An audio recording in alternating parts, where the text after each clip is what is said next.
नमस्कार, आप सभी का स्वागत है इंडिया वॉइस पर। मैं हूं आपके साथ रजनी सिंह और शुरुआत एक बड़ी खबर के साथ। इंतजार था सुबह से कि कब यूपीटीटी का परीक्षा का परिणाम घोषित हो और देखिए बड़ी खबर आप तक पहुंचा रहे हैं। परिणाम घोषित हो चुका है। 6,60,000 अभ्यर्थी इसमें पास हुए हैं।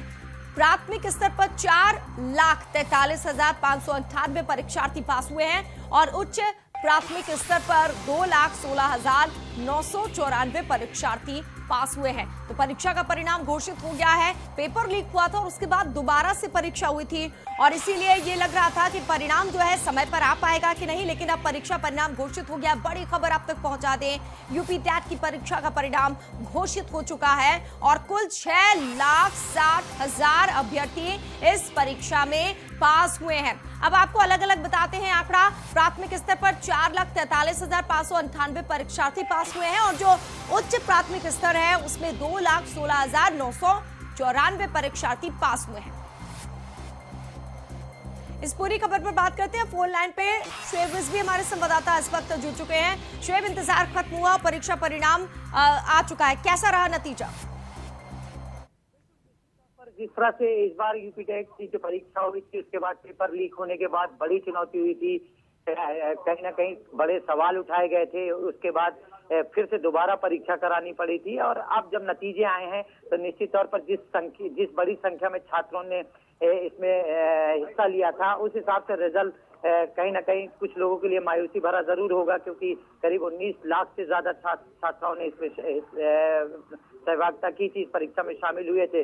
लेकिन हाँ, निश्चित तौर पर चूंकि समय से विलंब से नतीजे आ रहे, बीच में चुनाव की तिथियां आ जाने की वजह से आचार संहिता लग गई थी। हालांकि ये नतीजे पहले आ जाने चाहिए थे, लेकिन अब जब नतीजे आ गए हैं तो उन तमाम लोगों को जो इस परीक्षा में शामिल हुए थे उनके लिए राहत की बात है, क्योंकि ये नतीजे उनके भविष्य के साथ जुड़ा हुआ है। काफी समय से जो बेरोजगारी का मुद्दा है वो काफी उठाया जा रहा है, लेकिन अब जब इस परीक्षा के नतीजे आएंगे तो अब उन लोगों के जीवन में एक रोशनी की किरण जागेगी जो बहुत दिनों से अपनी नौकरी की तलाश में थे, क्योंकि इस परीक्षा का जो नतीजा है वो उनकी सीधी नौकरी के लिए फायदेमंद होगा। तो निश्चित तौर पर काफी खुशी है उन तमाम लोगों में जिन्होंने इस परीक्षा को पास कर लिया है और वो छात्र भी हैं जिनको मायूसी हाथ लगी है। लेकिन इतना जरूर है कि बड़ी संख्या में जो छात्र पास हुए उनके लिए ये बड़ी खुशी की घड़ी है और वो इस बात से खुश है कि अब नतीजे आ चुके हैं और अब उनके लिए नौकरियां आसान हो जाएंगी। बिल्कुल शुएब, क्योंकि जब पेपर लीक हुआ था उसके बाद दोबारा हुई थी, बहुत ज्यादा दिक्कतें हुई थी और जैसे आप कह रहे हैं कि चुनाव के वक्त भी लेट हो गया, अब जाकर परिणाम आया, अब आस जग रही है। आपने बातचीत की होगी लोगों से, जिस तरीके से पेपर लीक हुआ और उसके बाद अब रिजल्ट आया है, क्या वो संतुष्ट हैं या फिर अभी भी उनके मन में कोई डाउट है इस रिजल्ट को लेकर? क्योंकि रिजल्ट जो जारी करने की प्रक्रिया है वो बहुत साफ है। जो पेपर एग्जाम में दिए जाते हैं उसकी बाकायदा आंसर शीट जारी की जाती है। कल ही यानी बीते 7 तारीख को जो answer sheet, final answer sheet है वो जारी की गई, क्योंकि इससे पहले जो छात्रों से आपत्ति भी मानी जाती है जो पेपर बिल्कुल, यानी कुल मिलाकर छात्र जो है संतुष्ट नजर आ रहे हैं। बहुत बहुत शुक्रिया शुएब रिजवी तमाम बातचीत के लिए आपका। और अब लखनऊ से इस वक्त की बड़ी खबर मिल रही है। गोरखनाथ मंदिर पर हमले का ये मामला है। हनी ट्रैप के जरिए आईएसआईएस से संपर्क में आया था मुर्तजा। आईएसआईएस कैंप से लड़की के नाम से एक मेल भी आई थी। मदद मांगने पर मुर्तजा ने रकम भी भेजी थी, फोटो भेजकर मिलने का वादा भी किया था और मुर्तजा का आईएसआईएस में शामिल होने का मंसूबा। जी हाँ, लगातार इस पूरे मामले की जांच की जा रही है और जांच के जरिए लगातार नए नए खुलासे हो रहे हैं। एक बड़ा खुलासा, हनी ट्रैप के जरिए आईएसआईएस से संपर्क में आया था मुर्तजा। गोरखपुर में मंदिर पर हमला करने का आरोपी है और एक बड़ी साजिश इसमें नजर आ रही है आतंकी। उस बीच ये बड़ी खबर आप तक पहुंचा रहे हैं। मदद मांगने पर मुर्तजा ने रकम भी दी थी, एक लड़की के नाम से आया था, एक मेल और फोटो भेजकर मिलने का वादा भी किया था लड़की से और उसके बाद ये हमला होना कहीं ना कहीं बता रहा है कि सब कुछ साजिश के तहत किया गया, प्री प्लान के तहत किया गया। मुर्तजा का जो मंसूबा है या फिर जो ब्रेन वॉश किया है वो भी धीरे धीरे करके सामने आ रहा है। तो एक एक कड़ी जुड़ती जा रही है और हर बार एक नया खुलासा हो रहा है।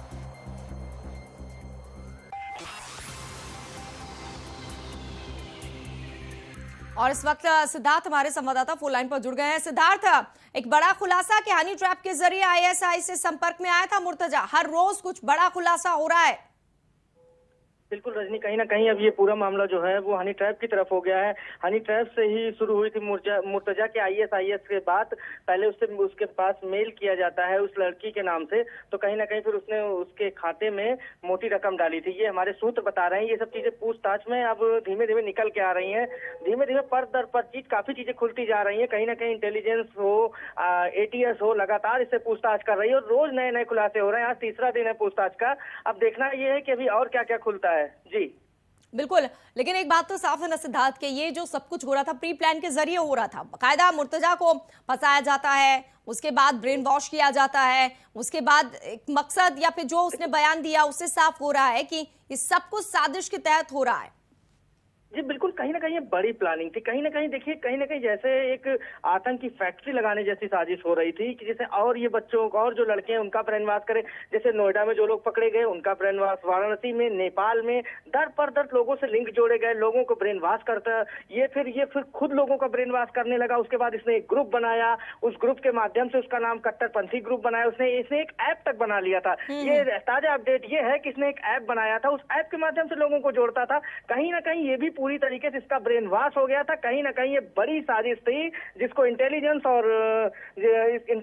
और एटीएस ने इसको नाकाम कर दिया है। जी बिल्कुल सिद्धार्थ, क्योंकि जब वो वीडियो आया था तमाम लोगों ने वो वायरल वीडियो देखा था, उससे ये कहा गया कि इसका तो दिमाग ठीक नहीं है या फिर मानसिक रूप से विक्षिप्त बताया गया, लेकिन अब समझ में आ रहा है विक्षिप्त नहीं, ये पूरी साजिश है। देखिए रजनी, एक चीज तो है, देखिए ये पूरी तरीके से एकदम तैयार हो गया था।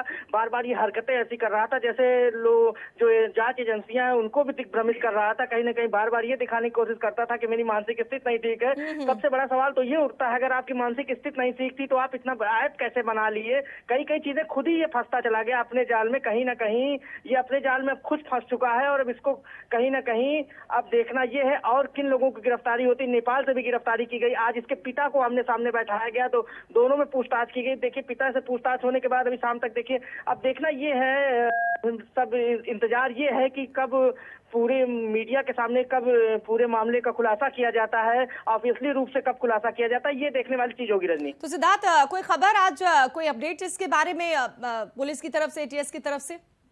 देखिए जो हमारे सूत्र बताते हैं अभी कोई ऑन द कैमरा कोई कुछ बोलने को नहीं तैयार है क्योंकि जांच चल रही है। और दूसरी बात, कहीं ना कहीं ये ऐसा मामला है जिससे देश से जुड़ा हुआ मामला है। कहीं ना कहीं क्या क्या चीजें हैं और इसीलिए पुलिस भी बहुत सावधानी बरत रही है, एटीएस भी बहुत सावधानी बरत रही है। कहीं ना कहीं बस जो हम अधिकारियों का कहना है कि जल्द इस मामले पे खुलासा किया जाएगा और आप लोगों को जैसे होगा आगे मीडिया को हर चीजें शेयर की जाएंगी। चलिए, बहुत बहुत शुक्रिया सिद्धार्थ प्रताप सिंह तमाम जानकारी हम तक पहुंचाने के लिए।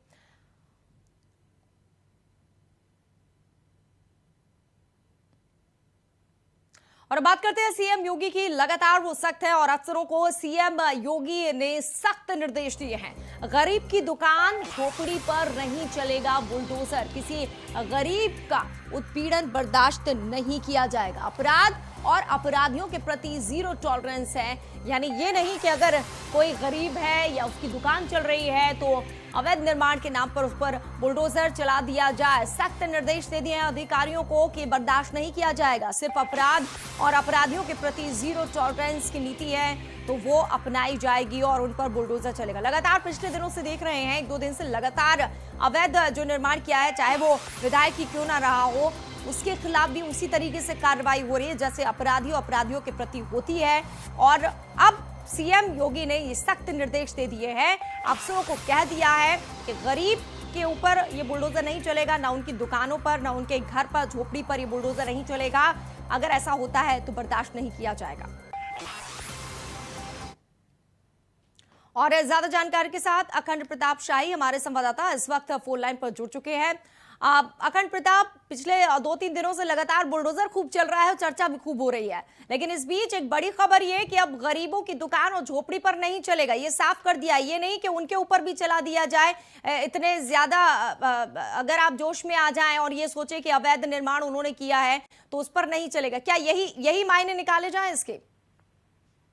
बिल्कुल यही मायने निकाले जाने चाहिए कि इसमें जो माफिया हैं, जो भ्रष्ट लोग हैं, चाहे वो अधिकारी हों या कोई दबंग आदमी हो, उस तरीके जो पेशेवर या दुर्दांत अपराधी हो, इन लोगों के खिलाफ ही बुलडोजर चलाया जाना है, ना कि गरीबों के खिलाफ, व्यापारियों की संपत्ति पर या उन लोगों पर जो झोपड़ी में रहते हैं, दुकान चलाते हैं, तो उन लोगों पर बुलडोजर चलाने की कोशिश की जाए। हो क्या रहा है कि बीच में कुछ अधिकारी इतने अपना नंबर बढ़ाने के चक्कर में, या फिर यूं कहा जाए कि अपने आप को सरकार की नजरों में लाने के लिए, बेहतर अपने आप को दिखाने के लिए, कार्य करते हुए दिखाने के लिए, अपनी छवि सुधारने के लिए भी कई जगहों पे बुलडोजर चलवा रहे हैं। और तमाम इससे वो तबका जो बेकसूर है, या यूं कहा जब बहुत ही निचले तबके का है, या वो अपने जीवन यापन करने के लिए कुछ काम कर रहा है, तो उनको भी नुकसान पहुंचाने के लिए उनके मकानों पर, उनके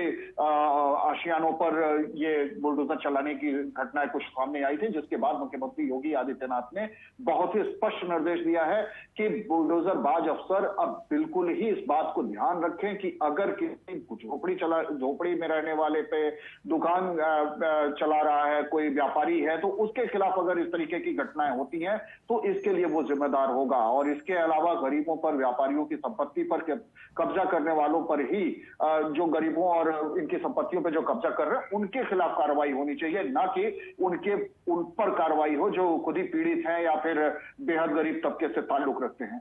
तो बिल्कुल, जो अधिकारी जोश में होश खो बैठते हैं, जैसे आपने कहा कि कुछ लोग नंबर बढ़ाने के लिए बुलडोजर चला देते हैं, उनके लिए सख्त निर्देश है ये सीएम का। बहुत बहुत शुक्रिया अखंड प्रताप शाही तमाम बातचीत के लिए। तो साफ कह दिया गया है कि किसी गरीब की दुकान या झोपड़ी पर बुलडोजर नहीं चलेगा। जो अपराधी हैं, माफिया हैं, उनके खिलाफ कार्रवाई होगी, सिर्फ बुलडोजर वही चलेगा। और रुक करते हैं अब अगली खबर का। एक बड़ी खबर इस वक्त मिल रही है। आरजेडी अध्यक्ष लालू यादव को जमानत नहीं मिली है। सीबीआई की तरफ से नहीं किया जा सका काउंटर फाइल। सीबीआई ने झारखंड हाईकोर्ट से समय मांगा है। याचिका पर अगली सुनवाई 22 अप्रैल को होगी। बहुचर्चित चारा घोटाले में सजा याफ्त है लालू यादव, और पिछली बार भी जो उनकी सजा पर सुनवाई होनी थी, क्योंकि जो जज थे वो नहीं पहुंचे थे, इसीलिए उसके बाद अब जाकर सुनवाई हुई। लेकिन अब ये सुनवाई जो है वो भी टल गई है। अब सुनवाई 22 अप्रैल को होगी, यानी कि फिलहाल तो लालू यादव को जमानत मिलती नहीं दिख रही है। वो एम्स में इलाज करवा रहे हैं, उनकी तबीयत ठीक नहीं है। जब से चारा घोटाले के 5वें केस में उन्हें सजा हुई है, तब से ही वो अस्पताल में इलाज करवा रहे हैं। पहले रिम्स में रांची के, उसके बाद ट्रांसफर कर दिया गया एम्स में। अब वो इलाज करवा रहे हैं और ये कोशिश है कि जल्द से जल्द उन्हें जमानत मिल जाए, लेकिन फिलहाल तो ऐसा होता नहीं दिख रहा है। बहुचर्चित चारा घोटाले में सजा याफ्त है लालू यादव, और आरजेडी के अध्यक्ष लालू यादव को जमानत नहीं मिली है। उनके समर्थकों के लिए, करीबियों के लिए एक बड़ा झटका है कि जमानत की डेट बढ़ती जा रही है। सीबीआई की तरफ से सब काउंटर फाइल नहीं किया गया है, और सीबीआई ने झारखंड हाईकोर्ट से समय मांगा है। याचिका पर अब अगली सुनवाई 22 अप्रैल को होगी। और इस वक्त रांची से हमारे संवाददाता राकेश कुमार फोन लाइन पर जुड़ चुके हैं। राकेश, लालू के समर्थकों के लिए एक और बड़ा झटका है। राकेश, आवाज आ रही है कि आरजेडी अध्यक्ष लालू यादव को जमानत नहीं मिली है। इंतजार था उनके समर्थकों को, परिवार के लोगों का, कि शायद अब जमानत मिल जाए। पहले जज उपस्थित नहीं थे और अब ये नया मामला। तो सीबीआई ने झारखंड हाईकोर्ट से समय मांगा है, और इसीलिए ये जो सुनवाई है याचिका की, अगली सुनवाई 22 अप्रैल को होगी। देखने वाली बात होगी क्या 22 अप्रैल को लालू यादव को जमानत मिलती है। चारा घोटाला के बाकी जो केसेस हैं उसमें लालू यादव आधी सजा काट चुके हैं और जमानत पर भी है। तो ये जो 5वां मामला था, इस मामले में वो फिलहाल अस्पताल में इलाज करवा रहे हैं। पहले रांची में रिम्स में इलाज करवा रहे थे, अब एम्स में उनका इलाज चल रहा है। और स्वास्थ्य के हवाला देकर जो उनके वकील हैं वो चाह रहे हैं कि लालू यादव को जमानत मिल जाए, लेकिन लालू यादव को जमानत नहीं मिली है। उनके समर्थकों, परिजनों के लिए एक झटका है। लगातार जमानत टलती जा रही है। सीबीआई ने झारखंड हाईकोर्ट से समय मांगा है, और याचिका पर अब अगली सुनवाई 22 अप्रैल को होगी। बहुचर्चित चारा घोटाले में सजा याफ्त हैं लालू यादव। डोरंडो कोषागार में एक सबसे बड़ा जो चारा घोटाले में घोटाला हुआ था, उस मामले में सजा सुनाई गई। राकेश हमारे साथ जुड़ चुके हैं रांची से। राकेश, मेरी आवाज आ रही है क्या? राकेश, लालू यादव को जमानत नहीं मिल पा रही है। पहले जज अनुपस्थित थे, छुट्टी पर थे, और अब आज भी जो है वो जमानत नहीं मिली है। राकेश, देखिए, जिस तरीके से लालू प्रसाद यादव का मामला था और कहीं न कहीं 22 अप्रैल को फिर से नई तारीख घोषित की गई है जमानत को लेकर जो सुनवाई हुई है। लेकिन सबसे अहम बात कही जा सकती है कि जिस तरीके का माहौल है लालू यादव को लेकर के लगातार उनके वकील कह रहे हैं कि जिस ग्राउंड पे उनको कहीं न कहीं जमानत की बात की जा रही है उस पे बहस पूरी नहीं हो पाई है, और जिस तरीके से उन्होंने आज बहस की है इसके बाद से अगली तारीख जो मिली है उस पर बातचीत रखी जाएगी और हो सकता है कि उस ग्राउंड पे उनको जमानत मिल पाएगी। लेकिन फिलहाल लालू प्रसाद यादव को कोई राहत नहीं मिलता नजर आता है। जी बिल्कुल। राकेश, तो अभी लालू प्रसाद यादव कहाँ पर है? रिम्स से क्या एम्स में ही है या फिर अभी रांची लौट कर आए हैं? देखिए, लालू प्रसाद यादव का इलाज अभी भी एम्स में दिल्ली में ही चल रहा है और वहीं पे उनका इलाज चल रहा है, और इसी बीच इससे ऑनलाइन सुनवाई हुई है और जहां से कहा जा सकता है कि इस मामले की पहले से जो तारीख निर्धारित थी आज की उस पर सुनवाई हुई है। कई चीजों का जिक्र खास करके हाईकोर्ट की तरफ से किया गया था, कुछ कागजात मांगे गए थे, कुछ और भी तथ्य मांगे गए थे और कुछ रिपोर्टों का भी जिक्र किया गया था। लेकिन लालू प्रसाद यादव के ने तमाम चीजों के बाद अपनी दावा जरूर रखा है, लेकिन इस तरीके से आज की बातचीत हुई है उसमें दलीलें जो दी गई है उसके आधार पर अभी आज और भी लालू प्रसाद यादव को इंतजार करना चाहिए। तो राकेश, आपकी बातचीत हो पाई समर्थकों से आरजेडी के, क्योंकि वहां पर भी कई समर्थक हैं? देखिए, जिस तरीके से लगातार उम्मीद जता रहे हैं राजद के लोग कि कहीं न कहीं इनकी जमानत होती है तो उसके बाद से शायद उनमें खुशी का माहौल होगा। जिस तरीके से वहाँ के अधिवक्ता थे प्रभात कुमार, उनसे जो बातचीत हो रही थी तो उन्होंने बाकी चीजों को बारीकियों से समझाया। लेकिन जिस तरीके से कार्यकर्ताओं और नेताओं की बात की जाए तो निश्चित तौर से कहा जा सकता है कि फिर से एक बार आज निराशा हुई है और अभी फिलहाल उनको इंतजार करना पड़ेगा लालू प्रसाद यादव के बाहर आने की। लेकिन जिस तरीके से अधिवक्ता की दलील है, उनका कहना है कि जो प्रावधान पहले से दर्ज है और पहले भी लालू प्रसाद यादव को जिस तरीके से बेल मिला है उस आधार पे आगे बेल मिलने की संभावना दिखाई पड़ती है। चलिए देखते हैं बेल कब तक मिलती है, लेकिन फिलहाल तो अगली सुनवाई का इंतजार करना होगा। बहुत बहुत शुक्रिया राकेश कुमार, तमाम जानकारी हम तक पहुंचाने के लिए।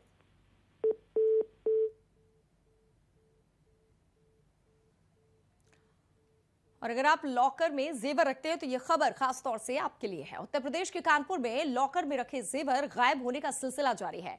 अब बैंक ऑफ इंडिया की माल रोड मुख्य शाखा में लॉकर से जेवरात चोरी होने का मामला सामने आने से हड़कंप मच गया है। गुरुवार को शहर के बैंक ऑफ इंडिया शाखा से एक महिला के लॉकर से 50 लाख के जेवरात गायब होने की बात सामने आई थी। पीड़ित महिला ने फील खाना पुलिस को तहरीर दी है। देर रात तक पुलिस बल मामले की जांच में जुटा रहा। मामले पर डीसीपी ईस्ट प्रमोद कुमार ने बताया कि पीड़िता की शिकायत एफआईआर दर्ज कर ली गई है। इससे पहले सेंट्रल बैंक ऑफ इंडिया से ऐसा ही मामला सामने आया था। दोनों बैंकों के लॉकर रूम से जेवरात चोरी होने की जांच के लिए एसआईटी टीम गठित कर दी गई है।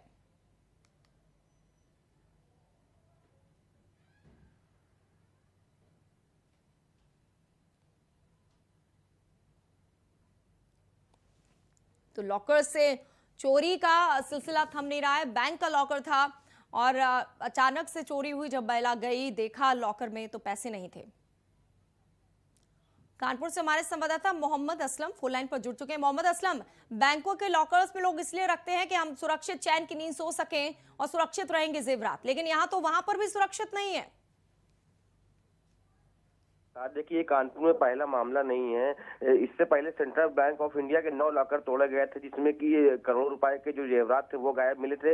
वहीं कल का जो मामला है वो बैंक ऑफ इंडिया का है, जहां पर एक महिला कल पहुंचती है बैंक में, जब अपने लॉकर में चाबी लगाती तो जो लॉकर था वो पहले से ही खुला था। तो ये देख के जो है जब उसने अंदर जांच की तो मालूम हुआ कि जिसमें जो भी जेवर रखा हुआ था सब उसमें गायब था। हालांकि जो बताया जा रहा है कि करीबन 50 लाख रुपए का उसमें जेवर था वो गायब मिला है। तो कहीं ना कहीं जो संदेह घेरे में जो बैंक के कर्मचारी हैं या जो भी और अन्य है स्टाफ है वहां का, वो सब घेरे में है और लगातार जो वहां पर सीसीटीवी फुटेज था उसको भी जांच रही है पुलिस। लेकिन कहीं ना कहीं ये गंभीर चीज है क्योंकि लोग घरों पर चोरी ना हो इसलिए बैंकों में रख रहे हैं, तो बैंक में ही चोरी हो जाएगा तो अब लोग फिर कहाँ जाएंगे।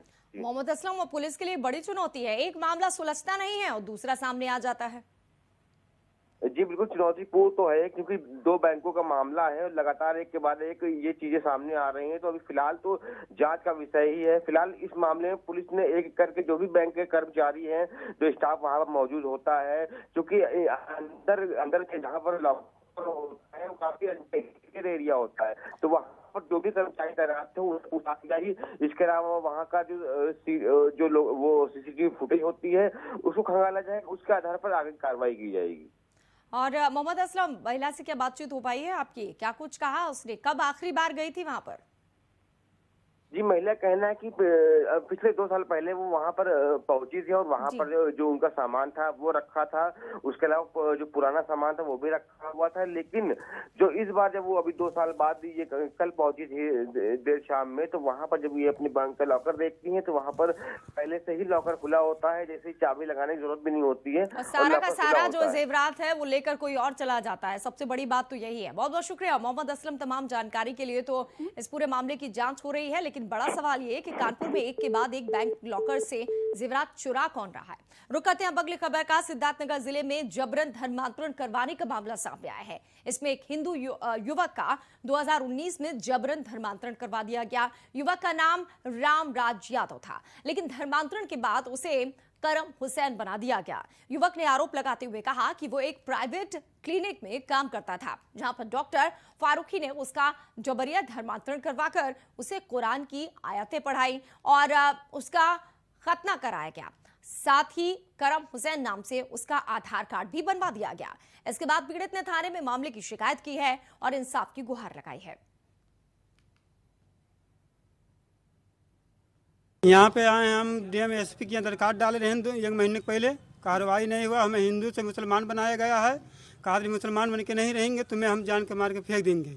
डॉक्टर फारूकी के नाम है, डुमरिया थाना हो, बाडलिया गांव के बैदुल्ला चौराहा के रहने वाले हैं। कितने दिन पहले बनाया? ये 3 साल हो गया है। 3 साल से हम कार्रवाई करते हैं, आज तक कोई कार्रवाई नहीं हुआ। मेरा क्या किया गया आपके साथ? मेरा साथ में यह हुआ है, मुसलमानी मेरा कराया गया है, खतना जबरदस्ती धर्म परिवर्तन कराया गया है। कहते हैं अपने लड़के बच्चे को मुसलमान बना दो, तुम्हें रुपया चाहिए रुपया ले लो।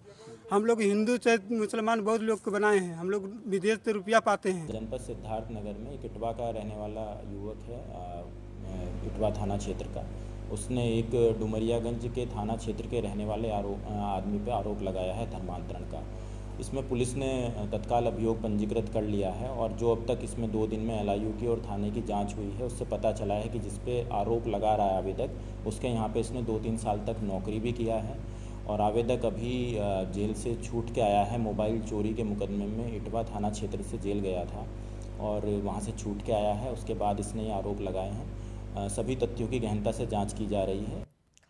और अब खबर MLC चुनाव की तैयारियों से जुड़े हुए। संभल MLC चुनाव को लेकर तैयारी पूरी हो चुकी है। पोलिंग पार्टी की रवानगी की जा रही है। जनपद के 1713 मतदाता कल मतदान करेंगे। 8 विकास खंडों में बनाए गए मतदान केंद्र हैं। इसमें जनपद मुख्यालय बहजोई स्थित कलेक्ट्रेट से पोलिंग पार्टियों को रवाना कर दिया गया है।